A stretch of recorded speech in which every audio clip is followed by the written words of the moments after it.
introduce yourself cyangwa se presenting wowe ubwawe ubikwerekera. Dushobora gutangira umuntu akubaza excuse-moi, tu parles français? Icyo ni igifaransa. Excuse-moi, tu parles français? Icyongereza, excuse me, do you speak French? Wowe wasubiza ngo oui, je suis française. Urugero, ushobora kuba uri umufaransa, birumvikana ko nyine ushobora kuvuga igifaransa, cyangwa se ukaba unakizi wamusubiza oui, je parle français. Icyo ni igifaransa. Yes, I am French. Cyangwa se ukamusubiza ngo yes, I can speak it. Ushatse kuba mu Kinyarwanda ngo yego ndi umufaransa, cyangwa se yego navuga igifaransa. Comment tu t'appelles? Comment tu t'appelles? Ubasha kubaza witwa nde mu Kinyarwanda. Icyongereza bavuga ngo what is your name? Akabona akanama n'utakazi. Wasubiza je m'appelle, ugashyiraho izina ryawe. Je m'appelle, ugashyiraho izina ryawe. Icyo ni igifaransa. My name is, ugashyiraho izina ryawe. My name is, ugashyiraho izina ryawe. Amazina yanjye nitwa, ukongera izina ryawe. Okay. Je parle espagnol. Je parle espagnol. Icyo ni igifaransa. I speak Spanish. I speak Spanish. Icyo ni icyongereza. Ushatse kuvuga ngo mu Kinyarwanda mvuga icyesipanyolo. Je suis américain. Je suis américain. Icyo ni igifaransa. I am an American. I am American. Icyo ni icyongereza. Ndi umunyamerika. Kinyarwanda. Noneho verbe z'icyongereza ntabwo zikunda guhinduka cyane. Urugero, tuvuze ngo I run, ndiruka. You run, uriruka. He runs, ariruka. Umuhungu ariruka. Ntabwo izo verbe zipfa guhinduka uretse kuri he cyangwa se she niho wongeraho s. Ariko igifaransa cyo kirahinduka cyane muri verbe zacu. Urugero rwa hafi, je parle. Parler mu Gifaransa, speak icyongereza, kuvuga mu Kinyarwanda. Je parle, I speak, ndavuga. Tu parles. Hano urabona ko kuri parler ya t bongeraho s, ariko nayo itagira idasomwa. N'ubundi bipronounce kimwe, ariko iyo s ijyaho kuko birahinduka. Tu parles, you speak. Aravuga. Uravuga. Uravuga. Urumva nyine mu Kinyarwanda. Elle parle. He or she speak. Umuhungu cyangwa umukobwa baravuga. Ako ntuba ukwiye nyine kubangayika kuko n'ubundi zino form zose zisomwa kimwe. Parler yo kuri t isomwa kimwe na parler yo kuri je cyangwa se parler yo kuri elle. Je parle, tu parles. I speak, you speak.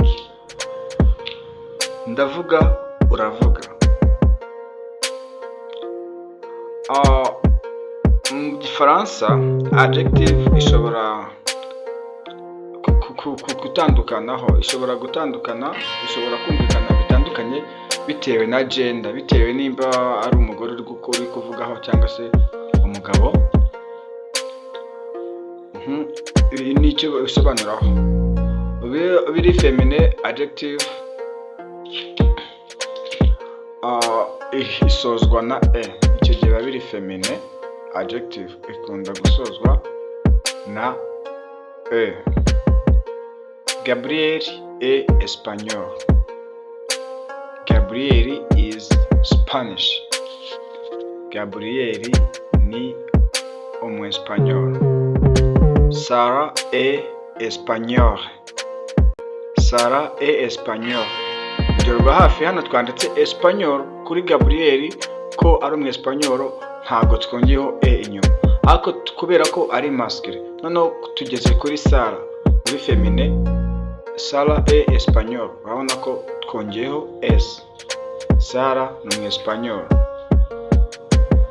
Sarah is Spanish. Urumva ko kuri feminine na masculine, kuri adjective feminine isozwa na e. So il est américain. Il est américain. He is American. He is American. Ni umunyamerika. Elle est américaine. Elle est américaine. Hano kubera ko elle ni feminine, ubwo bivuze ngo kuri adjective tongeraho e. She is American. She is American. Ni umunyamerika ariko ari igitsina gore. Sometimes the extra e change the sounds a little, so listen carefully. Nyine hano bishatse kuvuga ngo iyi e ishobora guhindura uburyo wumva ijambo, uburyo wumva ijambo. So urugero niba tuvuze American, il est américain, il est américain, no, elle est américaine. Okay. Espagnol, espagnol. Okay. Umva ko ya e igenda ihindura bitewe nuko hamwe hari handi ntihari.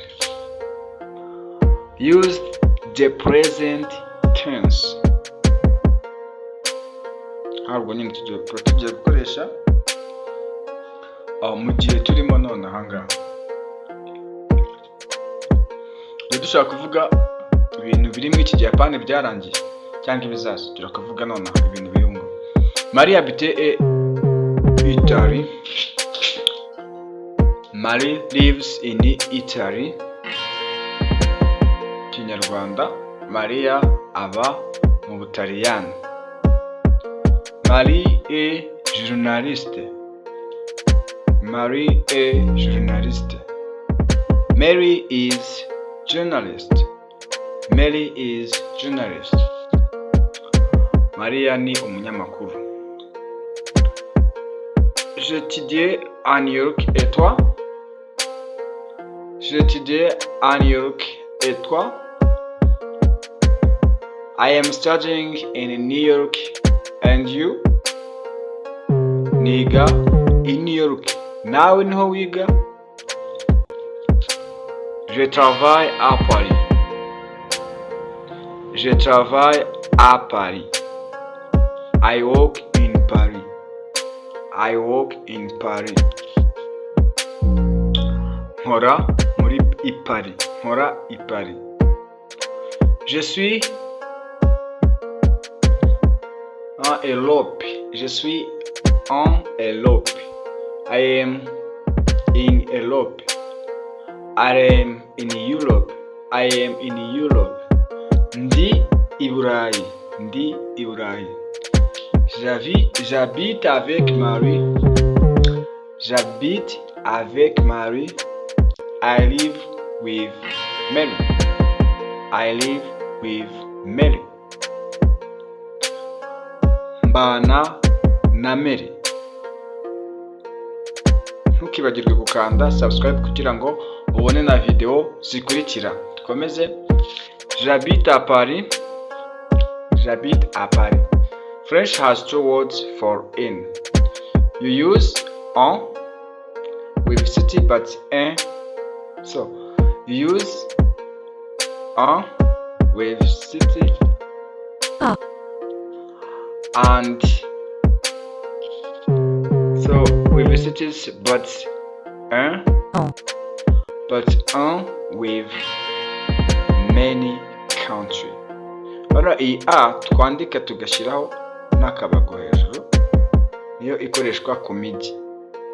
bishatse kuvuga ngo hano mu gifaransa tugira amagambo abiri asobanura in cyangwa se asobanura muri Nyanza, muri Kigali, muri Uganda tugira amagambo abiri abisobanura. Iyi on ya a ifite agakato hejuru isobanura mu mijyi. Ushaka kuvuga ngo muri Kampala bavuga ngo Kampala. Ushatse noneho kuvuga ngo muri East Africa bavuga ngo on East Africa, on East Africa. Okay, j'habite à Paris. Kubera ko twabonye ko iriya a ikoreshwa ku mijyi, j'habite à Paris nayo isobanura in iriya a. I live in Paris. I live in Paris.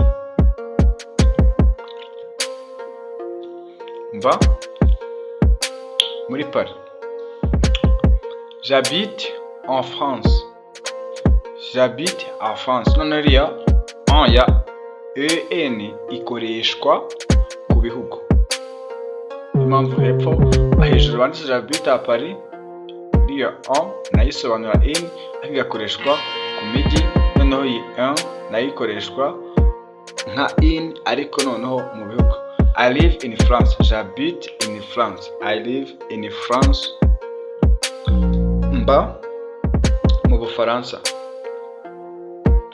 Je travaille à Madrid. Je travaille à Madrid. Kubera ko Madrid nawe ari umujyi, aho hakoreshwa ino a ya a hejuru. I work in Madrid. Je travaille à Madrid. I work in Madrid. Ubwo ushaka kuvuga ngo in Nyanza wavuga ngo en Nyanza. Ushaka kuvuga ngo I live in Rwanda cyangwa ushaka kuvuga ngo mu Rwanda wavuga ngo en Rwanda. Je travaille à Madrid. Nkora i Madrid. I work in Madrid. Je travaille en Espagne. Nkora muri Espagne. Urabona ko iyi en cyangwa iyi in itandukanye niyo hejuru ariko byose bisobanura kimwe. Je travaille à Espagne. I work in Spain. I work in Spain. Nkora muri Espagne. Dusoza nibutsa abantu bari kureba iyi video ko gukanda subscribe, kulikinga video, gushyiraho comments no gusharinga ni ingenzi kuri twe. Bikore kugira ngo na video zikurikira wiyungura ubumenyi mu Gifaransa, Icyongereza n'Ikinyarwanda n'andi masomo atandukanye. Je travaille en français. Je travaille en français. Noneho aka kantu babwiye munyandikire muri comment Ikinyarwanda n'Icyongereza just nzagura akantu.